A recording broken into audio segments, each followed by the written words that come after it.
আমরা সাধারণত বলে থাকি যে বাচ্চাকে শিশুটিকে বুকে দিতে হবে, কারণ ফিজিওলজিক্যাল রিফ্লেক্স দুধ তৈরি হওয়ার জন্য সেইটা বাচ্চাকে যদি বুকে না দেওয়া হয় তাহলে এই রিফ্লেক্সটা হবে না।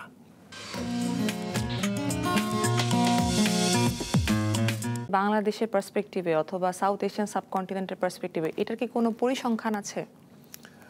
দেশের কোনো ওই রকম পরিসংখ্যান নেই, তবে ইন জেনারেল একটা এশিয়ান পার্সপেক্টিভে বলা আছে যে প্রতি 1000 লাইভ বার্থে 0.8 থেকে 4% পর্যন্ত ক্লেফট লিপের একটা ইনসিডেন্স আছে।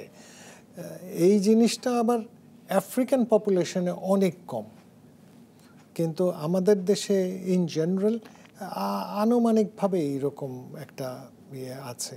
আচ্ছা স্যার, একটু জানতে চাই কোন বয়সী বাচ্চারা সাধারণত এই সমস্যাটার বেশি সম্মুখীন হয়? যদিও কনজেনিটাল, মানে এরকম কি হয় অনেক সময় যে এটা অ্যাকোয়ার্ডও হয়? না, এটা অ্যাকোয়ার্ড হতে পারে না, অ্যাকোয়ার্ড হয় না, এই পুরো জিনিসটাই জন্মগত। আচ্ছা, আর স্যার কোন বয়সে এই রোগটা ট্রিটমেন্ট করা বা সার্জারি আন্ডারে আসাটা উচিত বাচ্চাদের ক্ষেত্রে? এইটা যদি বলতে হয়, আলাপ করলে এটা জন্মের পরের থেকেই। এক নম্বর হচ্ছে যে যখন এরকম একজন সন্তান ভূমিষ্ঠ হয় তখন তার ফ্যামিলির মধ্যে কিন্তু একটা বিরাট ছায়া নেমে আসে।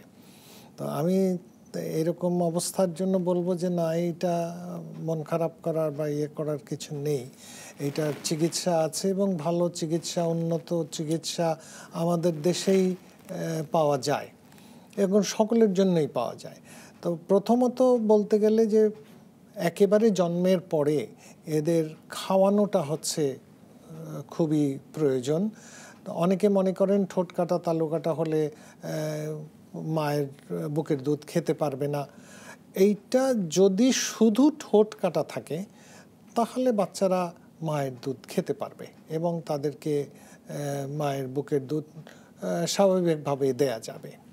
যদি তালু কাটা সাথে থাকে বা শুধু তালু কাটা থাকে তাহলে এরকম টানতে গেলে বাচ্চাদের সমস্যা হতে পারে, তাদের শ্বাসনালীতে দুধ চলে গেলে অসুবিধা হবে। সেই কারণে তাদেরকে মায়ের বুকের দুধ টেনে খেতে দেওয়া হয় না, কিন্তু মায়ের বুকের দুধটা দেওয়া খুব প্রয়োজন। এই কারণে আমরা সাধারণত বলে থাকি যে বাচ্চাকে, শিশুটিকে বুকে দিতে হবে, কারণ ফিজিওলজিক্যাল রিফ্লেক্স দুধ তৈরি হওয়ার জন্য সেইটা বাচ্চাকে যদি বুকে না দেওয়া হয় তাহলে এই রিফ্লেক্সটা হবে না।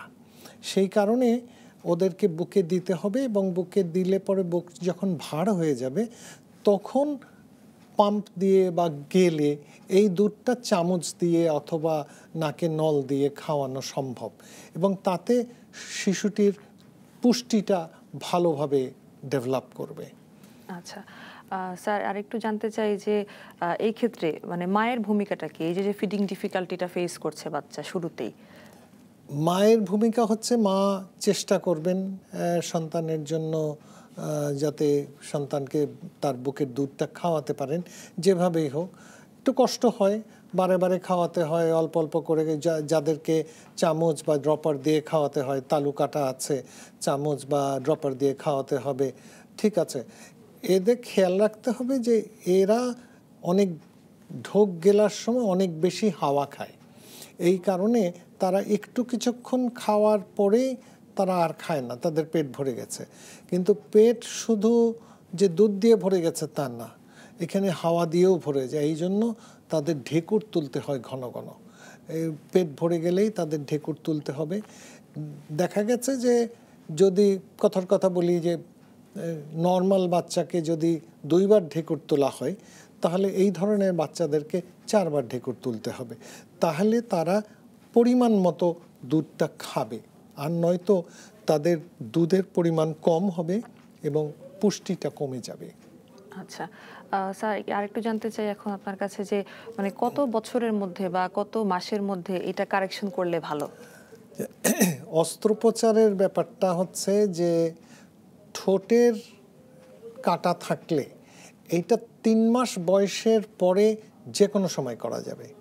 এমনকি যদি কেউ শুধু ঠোঁট কাটা থাকে, করা হয় নাই কোনো কারণে, বৃদ্ধ বয়সে গিয়েও করতে ইচ্ছা করলে করতে পারা যায়।